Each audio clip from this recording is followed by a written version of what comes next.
Will you join me in prayer? Let the words of my mouth and the meditations of our hearts be acceptable in your strength, O Lord, our rock and our Redeemer. Amen.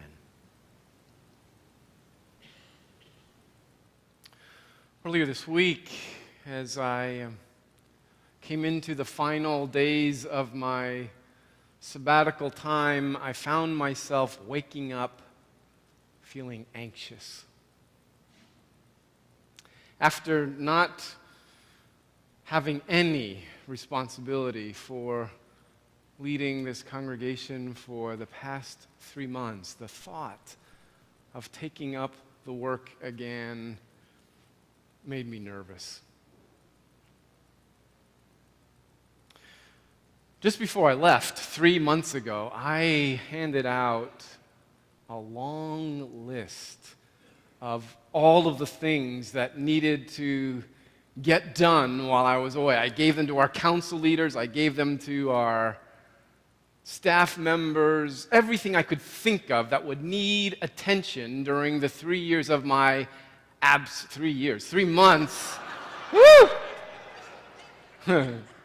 3 months of my absence. I put it on the list. There was the fall church council planning retreat where we take time to celebrate what we've been able to accomplish together and then to make plans for the year ahead. And then the pledge campaign had to get organized to raise the financial support to carry out those plans. And then a budget had to get drafted to allocate those funds. And then our individual staff members had to develop their own ministry plans based on what we said was most important for us. And then consensus had to be built throughout the whole congregation so that we all agreed on where we were going together, because without a shared vision, it is impossible to make any significant progress. But when I woke up this past week anxious, it wasn't because of all the things that I knew had to be taken care of. It was because I woke up seeing you differently than when I last saw you 3 months earlier.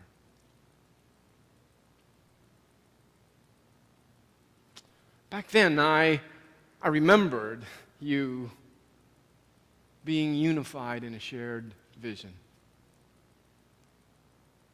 and being secure in your deep love for each other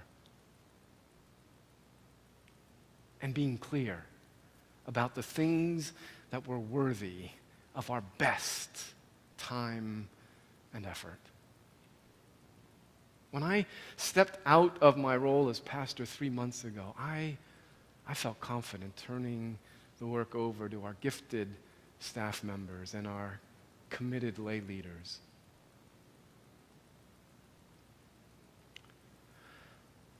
But after being out of touch with you for 3 months, the stories that I started telling myself about you changed. I imagined you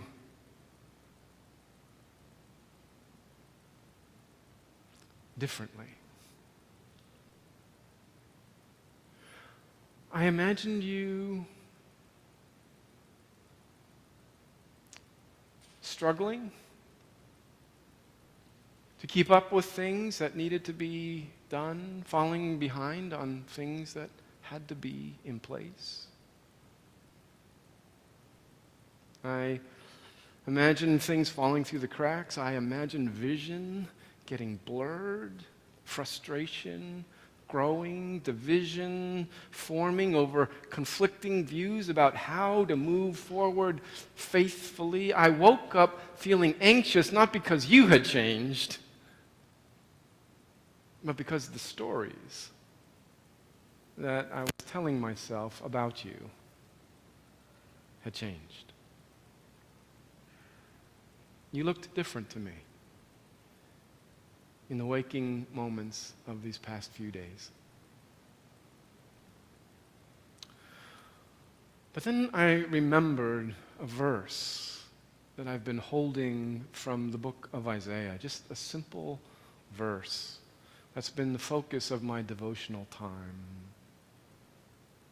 It's a verse from the 7th chapter of Isaiah that says, "In quietness and trust shall be your strength." Isn't that a beautiful verse? In quietness and trust shall be your strength. And that verse helped calm my soul again. That verse reminded me that it isn't my exhaustive list of things that need to get done that makes this a beautiful congregation. And it's not my leadership that draws us all together. God is doing amazing things here at First Congregational Church. And the relationships that bind our lives together are beautiful because they are rooted in the authentic love of Christ. That's what makes us all one.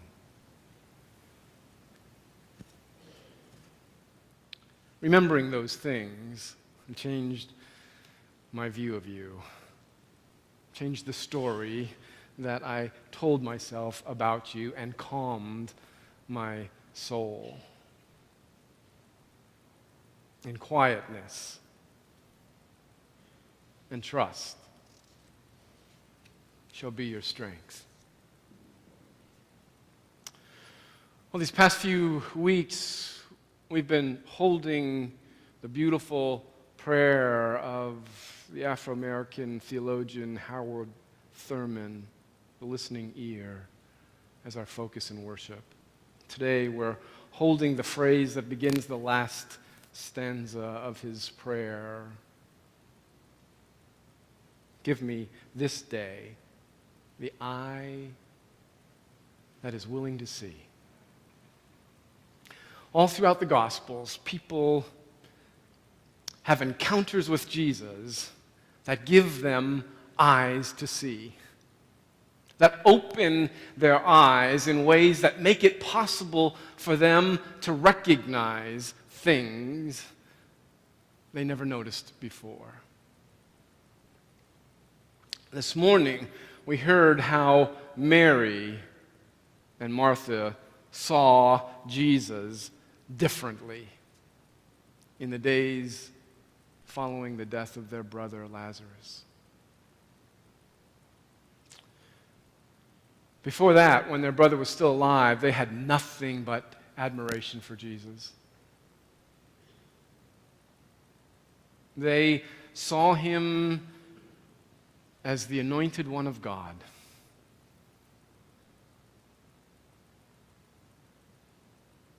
The one whose words and life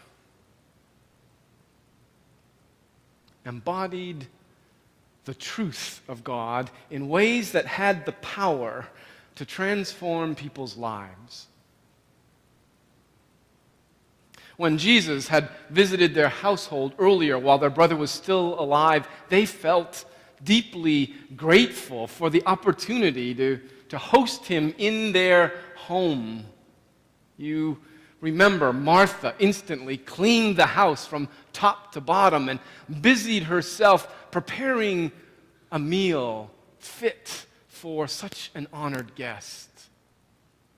Mary sat at the feet of Jesus, listening to his every word, giving him the gift of her undivided attention. Each of the sisters, in their own way, honored Jesus because of what they saw in him. They could see the grace and the mercy and the love of God embodied in Jesus. But after their brother Lazarus died, they saw Jesus in a very different light. Now, they still recognized his outward appearance when they saw him approaching their house 4 days after their brother Lazarus had died. But the stories they told themselves about Jesus had changed.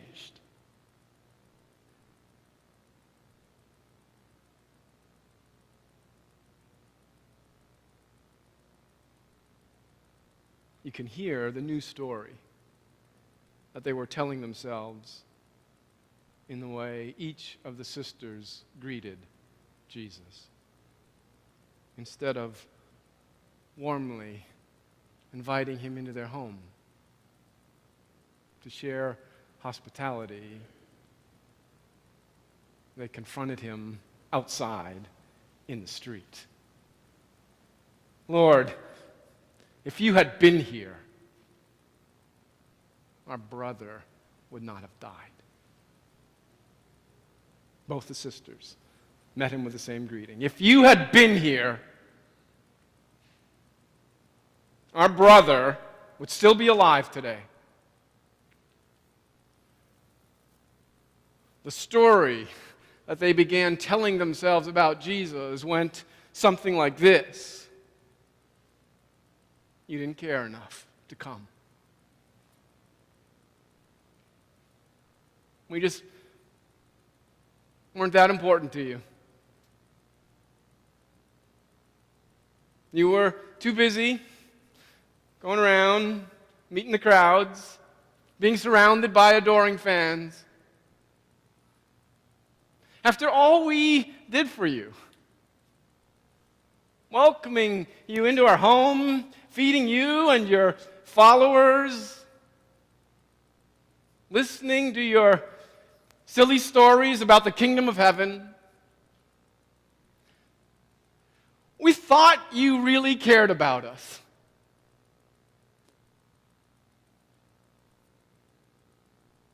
Lord, if you had been here, if you cared enough to show up, our brother wouldn't have died.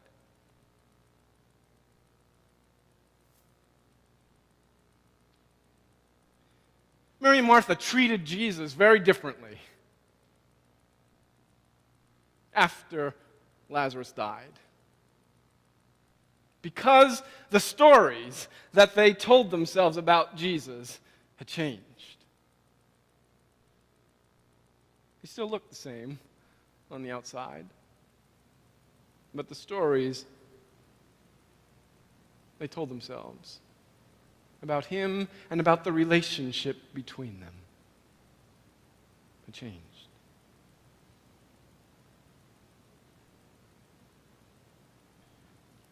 It's the stories that we tell ourselves about the things that we see that color our outlook. It's the stories that we tell ourselves about the things we see that color our outlook. Those stories have the power to provoke strong emotions in us that cause us to behave differently. For Martha and Mary, when their stories of Jesus changed, the very sight of him provoked anger, resentment, and bitter disappointment. Instead of receiving him with warm hospitality, Jesus became vilified and was met with hostility. Give me this day the eye that is willing to see.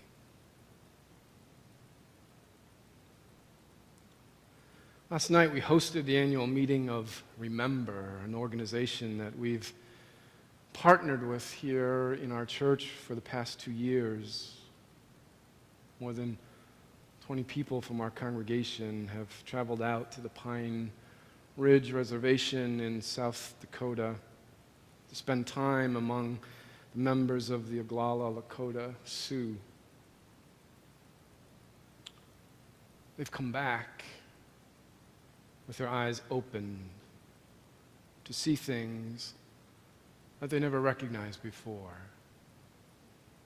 because the stories they tell themselves now about our native forebears have changed.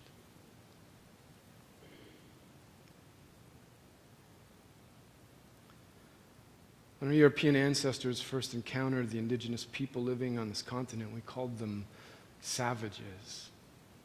And we treated them like vermin that needed to be exterminated.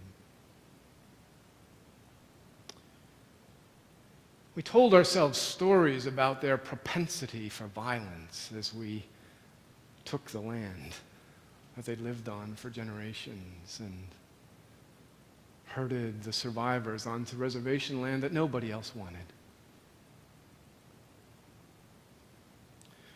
And then after destroying their communal culture by dismantling their tribal villages where everyone lived in close proximity with each other and did everything collaboratively, we spread them out on 320-acre parcels to live in isolation from each other. And then expected them to convert from semi-nomadic hunters and gatherers to sedentary farmers.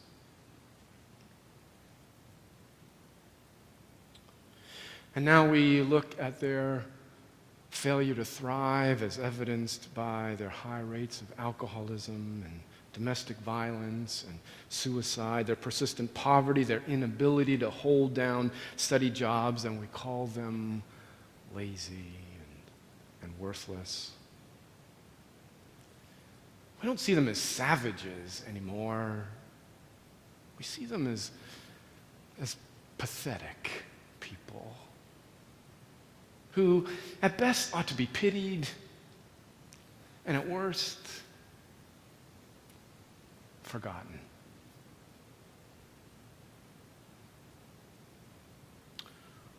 Remember is an organization that helps to create opportunities for encounters that change the stories that we tell about the Oglala Lakota people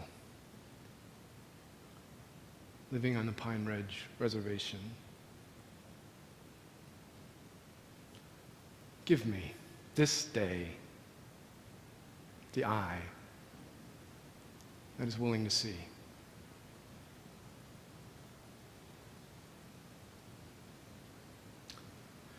Every week, when we gather in this sacred space for worship,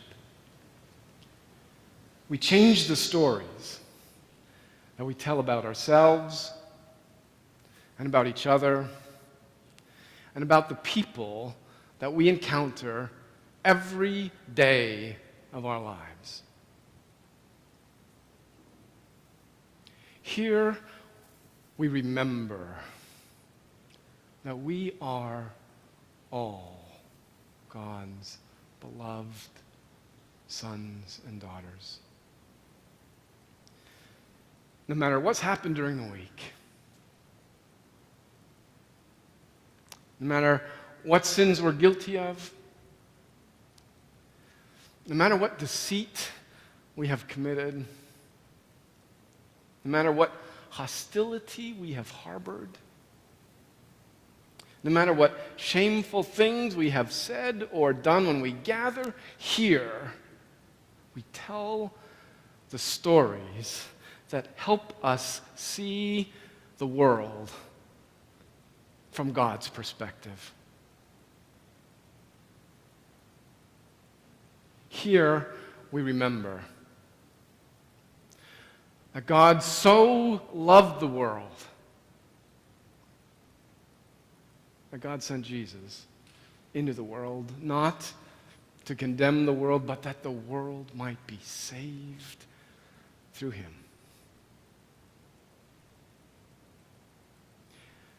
Here we remember that even with all of our faults and all of our failings, we are called to be the salt of the earth,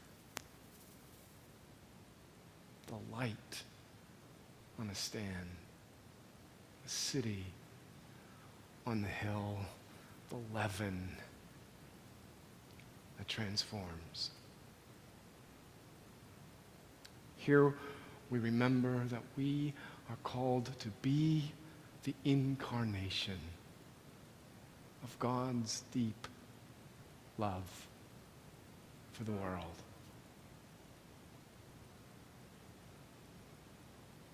And when our stories change, so does our behavior.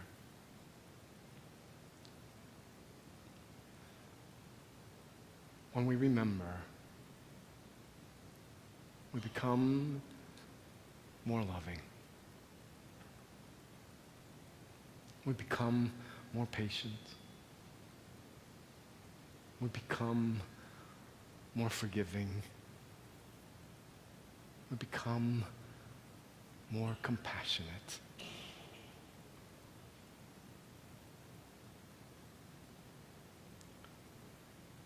Here, the stories that we tell help us to see everyone we encounter every day of our lives as God's beloved sons and daughters. So give us this day eyes to see.